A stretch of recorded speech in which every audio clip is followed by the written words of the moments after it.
সে আবার দেখি পাশে একখানা বুলডোজার দাঁড় করিয়ে রেখেছে, ওখানে মিটিং করছে, মিটিং এর পাশে বুলডোজার দাঁড় করিয়ে রেখেছে। দেখুন, আমরা কথাটাকে কেউ খারাপ ভাবে নেবেন না।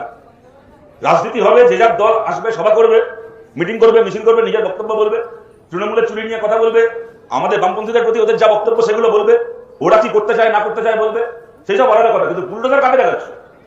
বুলডোজার কাকে দেখাচ্ছ? তুমি উত্তরপ্রদেশ থেকে এখানে উড়ে এসে, তুমি উত্তরপ্রদেশ থেকে উড়ে এসে বাঙালিকে বুলডোজার দেখাবে, বাংলার মানুষকে বুলডোজার দেখাবে, পশ্চিমবাংলার বাসিন্দাদেরকে বুলডোজার দেখাবে। আমরা দাঁড়িয়ে দাঁড়িয়ে তোমার বুলডোজার দেখবো? হুমকি দিতে এসছো পশ্চিমবাংলায়, বুলডোজার চালাবে। আমরা বিজেপির কাছে আবেদন করছি, রাজনীতিকে রাজনীতির জায়গায় রাখুন। আর 20 দিন পরে পশ্চিমবাংলার বিধানসভার ভোট বেরোবে। পৃথিবী এদিক থেকে ওদিক হয়ে গেলেও বিজেপি পশ্চিমবাংলায় জিতবে না। আর 20 দিন পশ্চিমবাংলায় বিজেপির আয়ু আছে। 20 দিন পরে বিজেপি আবার 5% ভোট পাওয়া পার্টি হয়ে যাবে। কিন্তু বুলডোজার দেখিয়ে রাজনীতি যদি যোগী আদিত্যনাথরা পশ্চিমবাংলায় করতে এসছে, বিধানসভা ভোটের পরে ওই বুলডোজার বিজেপির পার্টি অফিসের মধ্যে চলবে যদি পশ্চিমবাংলায় বুলডোজারের হুমকি দিতে এসছে। আমরা দাঁড়িয়ে দাঁড়িয়ে দেখবো তোমার বুলডোজারের হুমকি।